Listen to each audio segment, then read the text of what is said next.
Say, like, after the Fulton fight, you've been pissed off for greatness, pissed off to show the world, you know what, hey, you haven't even seen the best Angelo Leo yet. You've only seen just only a fraction of what I can do. Facts, for sure. Yeah, you know, after that Fulton fight, I was a little down, of course.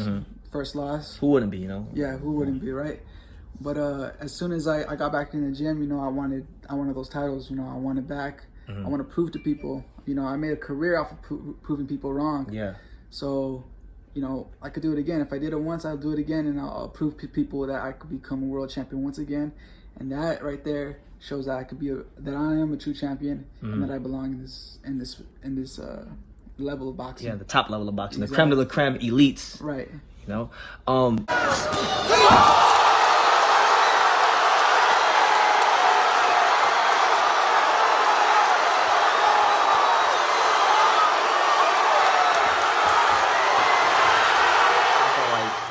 A bunch of times since then. Now that you've had a chance to kind of dissect the knockout, what do you think about it? As far as the placement, how it was thrown, all that. No, I think yeah, it was coming. You know, I think a shot like that was coming. I just didn't think it was going to be that shot, but you know, I was catching him a lot with a lot of right hands. The left hook was barely grazing him, barely missing him, and it was just a matter of time, you know, until I caught him on the chin and he went down. Yeah, 115. Yeah, you have. Yeah, I would say Andy. I think of Andy. Me and the kids were always messaging. They LOL, I LOL. But then I changed phone and the bubbles went blank.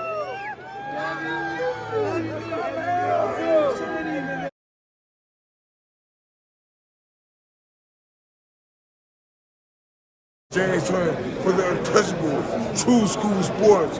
Let's go, baby. Bow! Be careful what you wish for because it can become a reality. Yeah. The Untouchable, True School Sports Empire, and y'all know the rest. Listen, man, this is a very important video, and you guys better listen up real good. Because for my entire life, I've loved Ring Magazine. I have like a lot of old 90s Ring magazines back at my house in Vegas, back where I'm staying in Vegas. And I've always loved the Ring Magazine. I think Ring Magazine is an important part of boxing news. Whether you love them or hate them, they are important, right?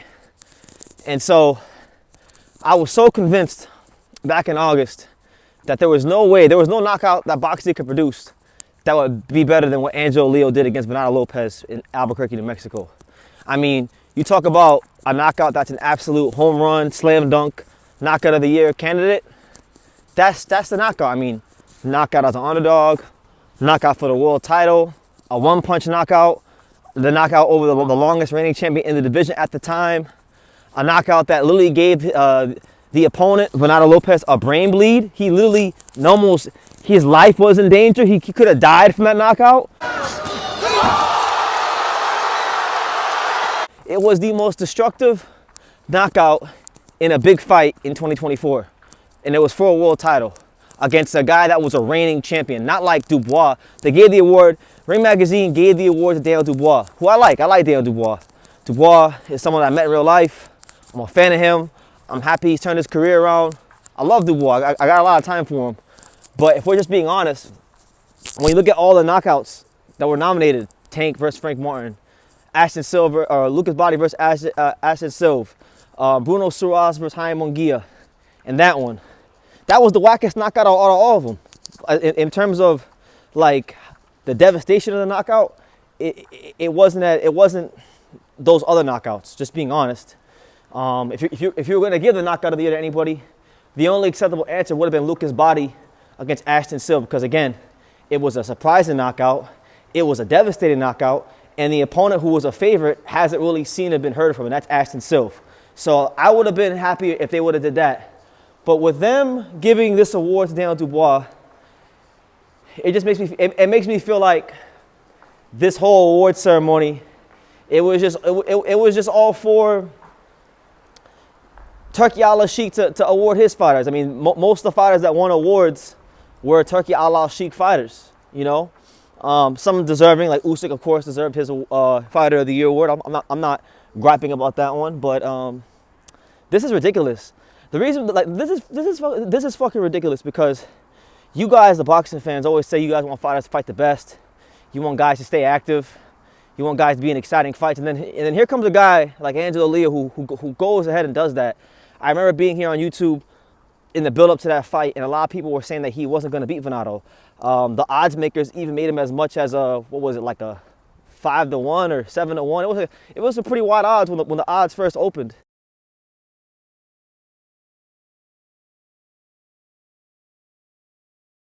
And Angelo Leo for the IBF title. How do you see that fight? You know what? I think right now Venado Lopez is on top of the world at featherweight. He's very, very, very difficult to beat. He's awkward. He's difficult. He's got great power. So it's gonna be hard to beat him. You know, he's one of those guys that's very difficult to beat because of his style. Awkward, difficult, and he's got power, man. He's got heart. He's in great shape. So it's gonna be hard to beat Venado Lopez. Yeah, just because of like everything you mentioned, how unorthodox he is. Lopez versus Inoue would go crazy. I mean, look, it's a great dream, but unfortunately, that dream's getting crushed in August because Venado Lopez ain't beating no damn Angelo Leo. Angelo about to crush Venado. About to beat Venado. Respectfully, Venado's a good fighter, but people talking all this Venado Lopez stuff. I can't wait for August. I'm over the moon about August. Yeah. When Angelo becomes two-time champion. Two-time, two-division champion. But shout out to your comment, though. But shout out to your comment, though. No. I'm back to Inoue. Please, fuck the ghost. You know what, Kyle? I'm not going to engage in no more talk because you guys need to be mad at character. Right? Yeah. All I'm going to say is, if you say so. That's going to be my line. Anybody who talks that Venado Lopez shit when it comes to Angelo, I'm not going to go back and forth. I'm just going to say, if you say so. And I'll see you after the fight. And not only does he beat him, not only does he beat the brakes off of him, not only does he potentially end and ruin his career, but he knocks him out with the one-punch left hook counter left hook to win the IBF featherweight title in one of the best fights of the year, you know? So it's just a shame because this was supposed to be a moment of celebration for Angelo Leo and his dad.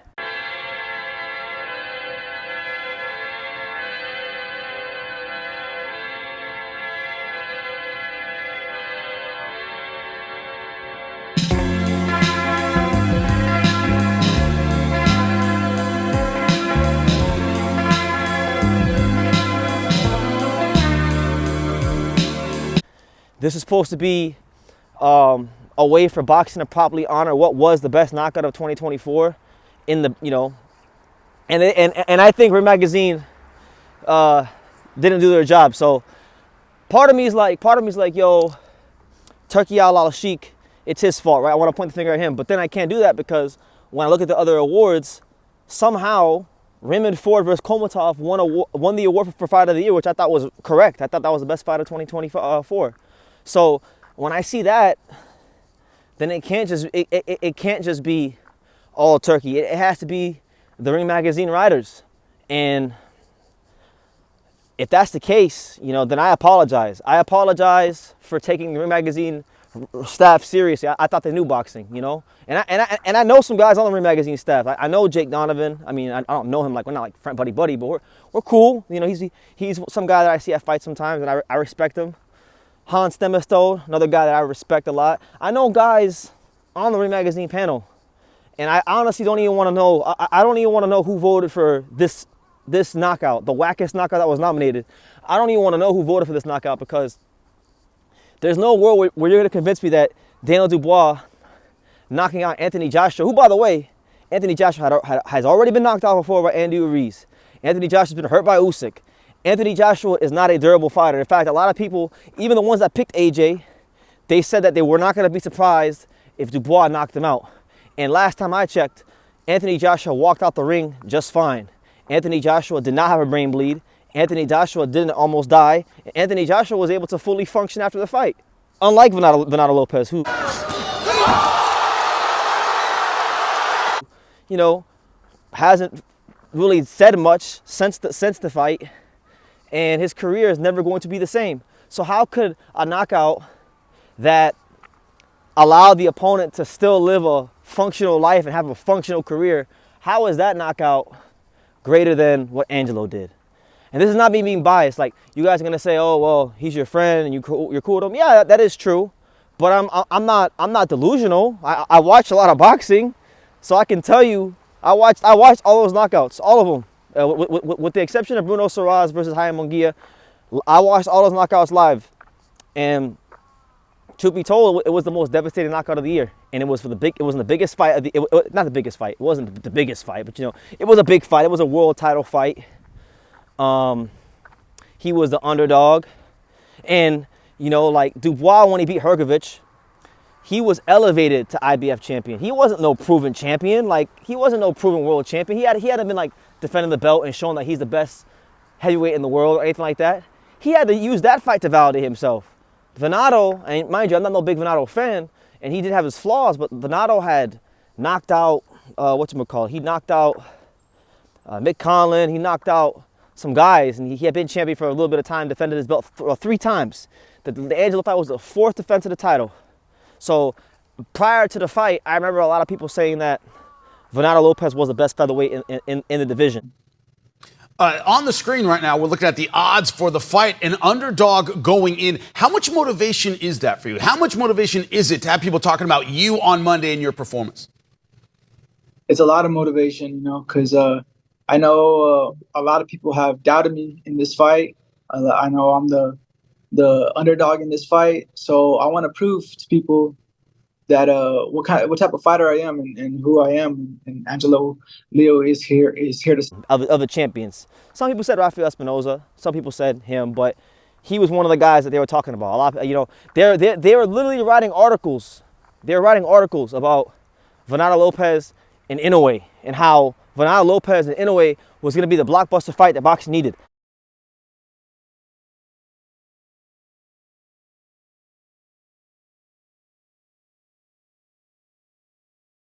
There's articles like that on the internet that were being written before Angelo ruined Venato Lopez's career. But somehow that's not appreciated. Somehow that's not being properly appreciated by Ring Magazine, the Bible of boxing. Nah, man, y'all ain't the Bible of boxing. Don't you ever listen, Ring Magazine. Don't you ever disrespect the Bible like that. Y'all are not the Bible of boxing. I don't know what y'all are, but y'all not the Bible, because the Bible tells the truth. You think 2024 knockout of the year? It's pretty good. Feels pretty good. So I don't want to hear it. I don't want to hear it, man. Angelo Leo was screwed, and like, I understand things in awards can be political at times, but man, like, this was so, like, what did Floyd say that one time? Man, Ray Charles could see this shit. Come on, man, stop this, man. Come on, man. This shit's so easy, man. Ray Charles can see this shit. Come on now. Ray Charles could see that was the knockout of the year, but no, you want to give Dubois the knockout of the year when he was winning the whole. He was like, the fight was extremely one-sided. AJ was never even in the damn fight. He landed one good shot, and that was a shot he landed right before he got knocked out. Venato Lopez and Angelo Leo. I mean, I thought Angelo was beating him pretty clearly, but Venato was in the fight. He was still dangerous, and it took that was like one of the moments in boxing where the underdog, a fighter who is not expected to win, fights a damn near perfect fight, and it's just like, you got it perfect. Like that kind of performance isn't going to get rewarded, and it's like, I was hoping at least if they didn't give him knockout of the year, they would give him like one of the other 2 awards he was nominated for. Like, he was nominated for comeback of the year, which I think he had a case for. They gave it to Billy Dibb, and I understand they gave it to Billy Dibb because he beat cancer, and I respect that. Like, I'm not gonna talk bad about Billy Dibb. He beat cancer and he got back in the ring, which is an amazing achievement. But let's all be real here. None of us knew Billy Dibb was even boxing before this award ceremony. Like, let's be real. Who the hell knew that Billy Dibb was even still boxing? Like, very few people knew that he was still boxing before the award ceremony. I think Angelo should have won. If not knockout of the year, that was the award I thought he should have won, because here we got a fighter in Angelo who has made 6 figures in his career before, been a world champion, went to pro box. I want you to really think about this. Don't sit here and be like, oh, BT, he's just your friend, and you're just no. This is the truth. This is actual facts. This is a fighter that made 6 figures in his career before. He was world champion, and he went to pro box. He took a dramatic pay cut to fight on pro box at a time where that was not really looked at to be an option for fighters. You see what I'm saying? There was nobody Angelo could look at the time and say, you know what? He did it, so I could do it too. No. He went the road that's never been traveled. The road that was, you know, who does that? You guys, name me a fighter who's made $100,000+ in their career and decides to take, you know, a $70,000, $80,000, $90,000 pay cut. Fight just for the sake of staying active. So because they know they're gonna win, and they know that when they get the big fight, they're gonna make good on their moment. You can't name me a fighter like that in boxing, right? And so we're not gonna reward that guy. We're not gonna reward the guy that's doing everything right under the lights. Come on, man. What the fuck are we doing in boxing? All right, champ. One more.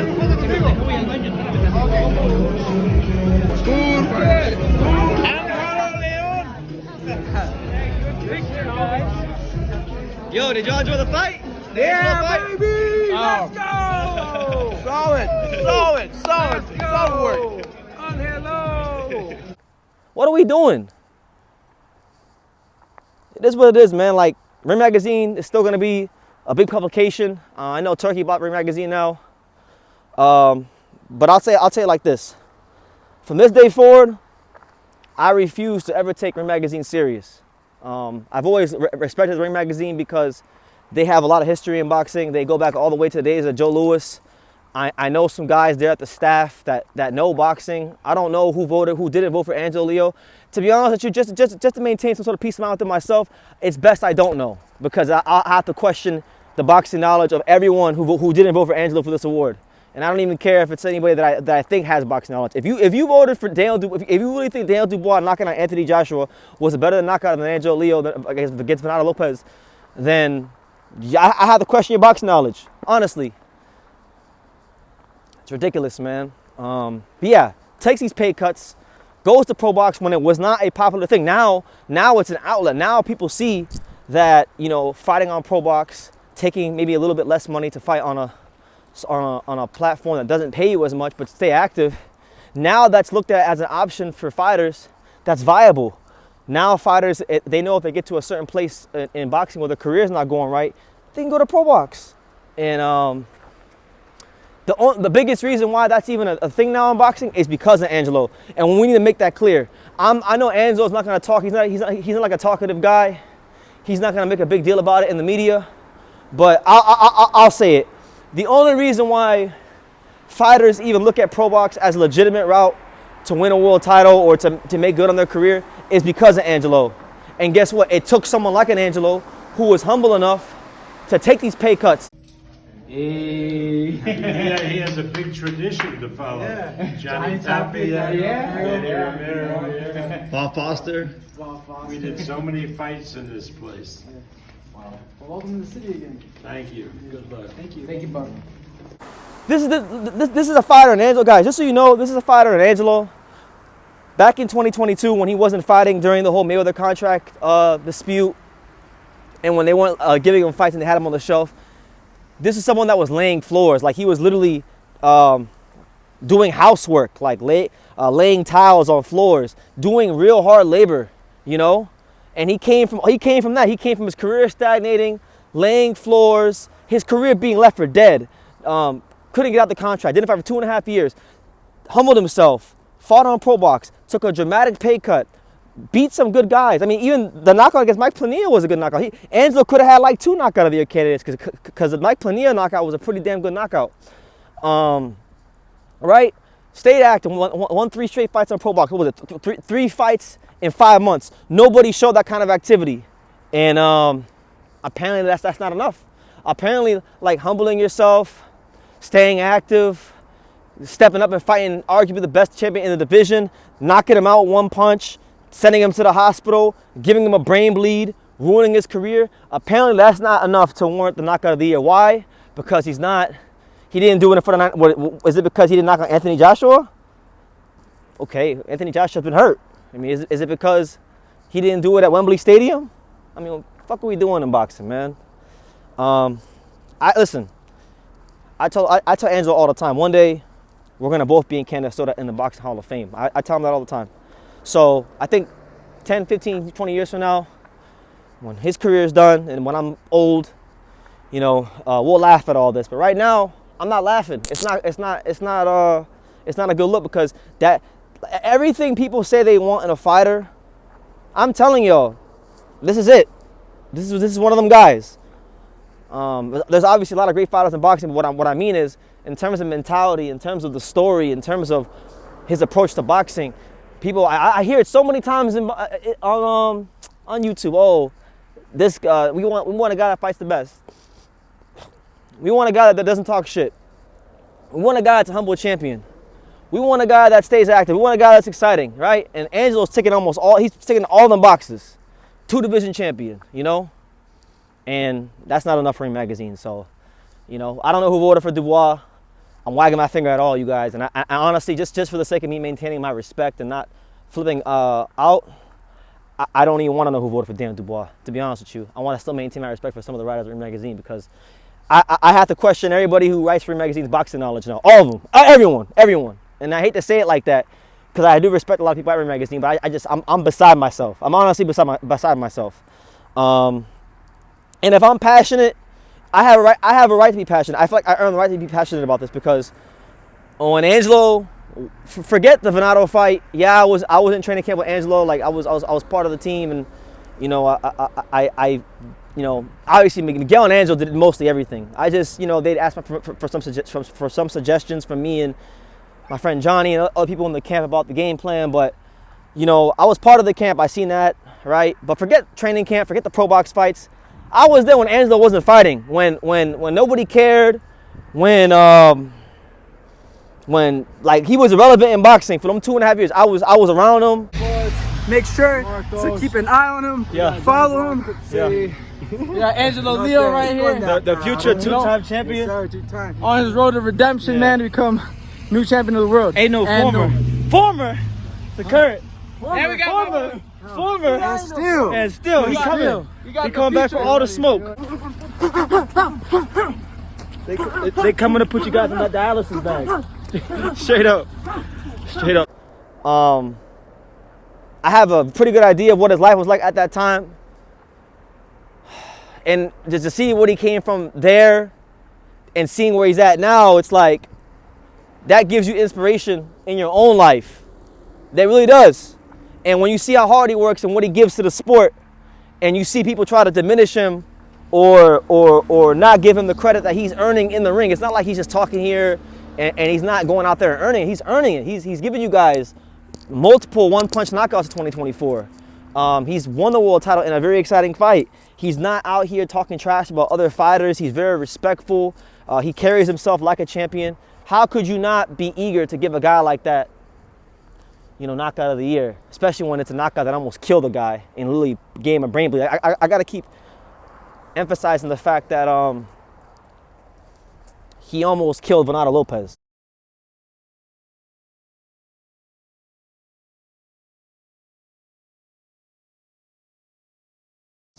Because if I don't say it like that, then it's not going to register to people how great that knockout was. It was one of the best left hooks ever landed in boxing history.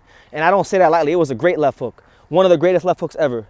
And the good thing about it is that Angelo Leo is now entering his prime. So there's still great fights with like Kameda.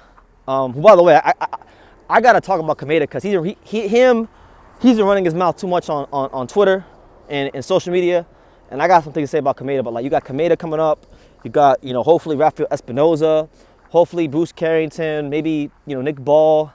So believe you me when I tell you this, that knockout will always hold a special place in my heart, in the hearts of Angelo, his dad, and the whole team.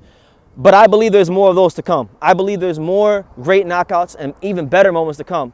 So that's the beautiful thing about it is, yeah, they didn't get it this time when he knocked Venado out. Hopefully they'll understand it later on. And you guys know, like, and I'll end the video on this note. You guys already know when it comes to like Inoue, I'm adamant about it. And I will stand 10 toes down on my square. Inoue is not beating Angelo if he ever decides to come to featherweight.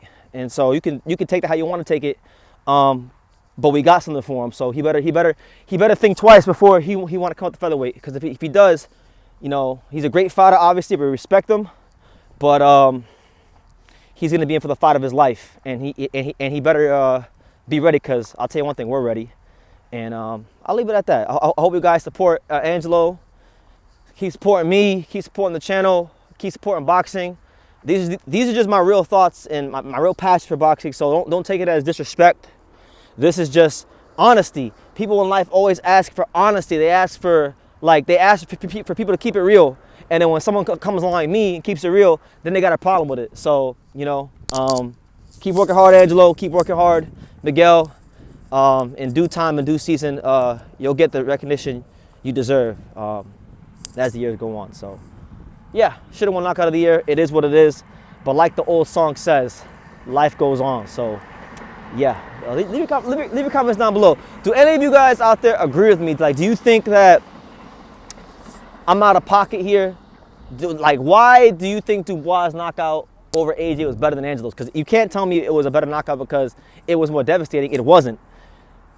You can argue that it wasn't a bigger fight because there was 96,000 people there, but like, is that what we're gonna do now? Like, they fought for the IBF title, but Dubois wasn't no proven champion. He won the belt because the IBF elevated him. So, I mean, I can't say it was a more important fight because the champion was not a proven champion. Venado Lopez was a proven champion, arguably the best in the division. People were talking about him fighting Inoue before Angelo ruined his career. So I'll leave it at that, man. You guys be blessed. You know, Happy New Year to everyone. And yeah, give me your thoughts down below. Make sure you guys take the time to subscribe. I'm 20 minutes in, so you guys know this really like pissed me off because like days after he got the knockout against Venado, I was talking about this day. And I really believed that Ring Magazine would do the right thing and put Angelo's knockout as knockout of the year with all the other greats of the sport that have won that award. It was very similar. Like that knockout to me was very similar to the Junta Nakatani knockout. I'm gonna quote my friend on Instagram. If you see this, you know who I'm talking about. Toronto, Tokyo. Just like that knockout, was it 2023? That's what won the award. This was a slam dunk, no-brainer type of knockout. And the fact that Ring Magazine missed this, I'm gonna have a very hard time giving the Ring Magazine any sort of credibility from this day forward. That's just the truth. So you guys leave your comments down below. Make sure you guys take the time to subscribe. And like I was saying, every single one of these videos, you can love me or you can hate me, but I'm just a kid from dang it. So until next time, take care, guys.